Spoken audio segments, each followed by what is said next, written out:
आज आपका क्लास शुरू हो रहा है। हमारे पढ़ाने का इम्तहान होगा, आपके पढ़ने का इम्तहान होगा।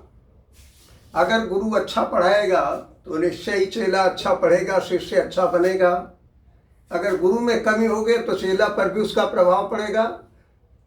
अब ध्यान से आप देखें, जितने दिन से वीडियो आप हमारी देख रहे हैं, एक टेस्ट सीरीज हमने तैयार किया है। जो पढ़ाया उसके आधार पर सिर्फ 15 क्वेश्चंस, और इस तरह के वीडियो हर महीने 1 या 2 आते रहेंगे, ताकि आपका भी ज्ञान वर्धन होता रहे और पुनरावृत्ति भी होती रहे और हमारा भी उत्साह वर्धन होता रहे कि आप ज़्यादा से ज़्यादा सही कर रहे हैं।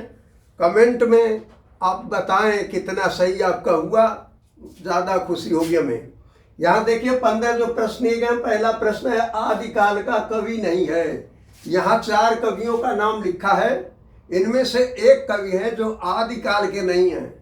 अगर आपको थोड़ा भी ध्यान होगा तो इस पर जब गौर करेंगे आप, तो आप पाएंगे कि हरिदास जो हैं वो तुलसीदास के गुरु हैं, इसलिए ये आदिकाल के कवि नहीं हो सकते। और ये बाकी 3 हैं, यानी इसका उत्तर आपका होगा हरिदास। ये उसके बाद दूसरे प्रश्न में आप आएंगे, हिंदी का प्रथम महाकाव्य है पृथ्वीराज रासो, पद्मावत, साकेत, कामायनी। ये आपको सोचना है। हमने पहले प्रश्न का उत्तर बता दिया, अब उत्तर नहीं बताएंगे, आपको खोजना है कि इसका उत्तर सही क्या है। उसी तरह तीसरे प्रश्न में आदिकाल का मुख्य रस है। आदिकाल का मुख्य रस इन 4 में से कौन सा है जो मुख्य रूप से सबसे ज्यादा प्रयोग हुआ है। 5वें प्रश्न में आदिकाल का मुख्य छंद है। आदिकाल में ये 4 छंद प्रयोग हुए हैं। आदिकाल का छंद नहीं पूछा है, ये पूछा गया मुख्य छंद क्या है, यानी सबसे ज्यादा किस छंद का प्रयोग हुआ है। उसमें 4 में से एक आपको उत्तर देना है। सवाल नंबर 5 में दुर्दिन में प्रयुक्त उपसर्ग है। अब आपको पहले यह देखना है उपसर्ग लगता कहाँ है और होगा क्या इन 4 में से। उसी का अगला है उपसर्ग का विलोम प्रत्यय। प्रत्यय शब्द में कहाँ लगता है? शब्द के आगे लगता है, शब्द के पीछे लगता है, शब्द के बीच में लगता है और शब्द के नीचे लगता है। इस तरह से 7वें प्रश्न को अब देखेंगे आप, हुए न होंगे कब हूं भुवन भरत से भाई। भरत जैसा भाई न हुआ, न है, न भविष्य में होगा, यानी ऐसा आदर्श भाई भरत है।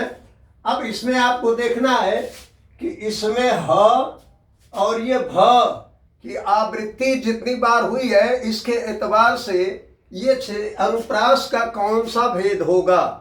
क्योंकि अनुप्रास तो हर कोई जान लेगा, लेकिन अनुप्रास का भेद कौन सा होगा वो आपको देखना है। 8वें प्रश्न है, शब्द आवृत्ति से अर्थ भिन्नता किस अलंकार में होती है। शब्दालंकार का मुख्य भेद जो अनुप्रास यमक श्लेष है। वक्रोक्ति तो हमने बताया था आपको कि क्लास के एतबार से उतना उचित नहीं है, ना तो है कोर्स में है, लेकिन कंपटीशन के एतबार से है, पढ़ाया भी हमने है। अब आपको यह देखना है कि शब्द को दोहराया जाए, बार बार एक शब्द आ रहा है तो उसका अर्थ भिन्न कहाँ होता है। यमक अलंकार में, श्लेष अलंकार में, उपमा में और या प्रतीक में। इसमें से कोई एक विकल्प आपको निशान लगाना है सही का। फिर आप दूसरी तरफ आएंगे तो यहाँ से 9 से 15 तक प्रश्न है। प्रश्न नंबर 9 है, पंचमी विभक्ति में किस कारक का प्रयोग होता है। यह आप अगर याद किए होंगे, जरा सा भी लेक्चर पर हमारे ध्यान दिए होंगे, सारणी को देखे होंगे तो फौरन बता देंगे। कर्म, अकारण, अपादान, अधिकरण, इन 4 कारक में से कौन सा कारक होगा आप बहुत आसानी से बता देंगे। द्विज का अर्थ नहीं है। जहां एक शब्द के अनेक अर्थ लिखते होते हैं, उसमें एक शब्द ये भी आता है। तो द्विज का अर्थ सूर्य, दांत, ब्राह्मण, चंद्रमा, इनमें से कौन है जिसका अर्थ द्विज नहीं होता। किसके पर्यायवाची में द्विज नहीं होता, तो आप जान जाएंगे। तो आप पर्यायवाची अगर पढ़े होंगे तो। सवाल नंबर 11 है, किस समास में पहला पद विशेषण होता है। विशेषण आपको 3 समास में मिलेगा, लेकिन सही माने में सिर्फ विशेषण अगर कहा जाए, क्योंकि बाकी जो 2 विशेषण हैं वो विशेषण के भेद हैं। तो तत्पुरुष है, कर्मधारय है, द्विगु है, द्वंद्व है। किसमें पहला पद विशेषण होगा ये सब आप पढ़े होंगे। मामूली पहचान में समास के किसमें पहला होगा, किसमें दूसरा होगा, किसमें दोनों होगा, किसमें कोई नहीं होगा, किसमें अन्य पद होगा, ये सब आप सबको जानना चाहिए। उसके बाद आते हैं हम सवाल नंबर 12 पर। शिव का पर्यायवाची है। शिव शंकर, शंकर जी का पर्यायवाची क्या है? तो इसमें आप अगर सबके माने जानते होंगे कि हरि किसको कहते हैं, घनश्याम किसको कहते हैं, गणार्दन किसको कहते हैं, चंद्रशेखर किसको कहते हैं, तो आप बड़े आराम से इसमें अपना विकल्प चुन लेंगे। उसी तरह 13 नंबर सवाल में अर्वाचीन का विलोम होगा। 4 विलोम दिए गए हैं, आप जानते खूब अच्छी तरह से हैं, लेकिन चूंकि 2 सही लग रहे हैं इसलिए गलती ऐसे ही में ज्यादा होती है। आपको देखना है कि प्राचीन होगा, नया होगा, पुराना होगा, नवीन होगा, इनमें से कोई एक विकल्प चुनना है। आगे उच्चारण स्थान वर्णमाला का द का उच्चारण स्थान है। अब देखना है आपको कि द किस वर्ग में आता स्पर्श व्यंजनों में।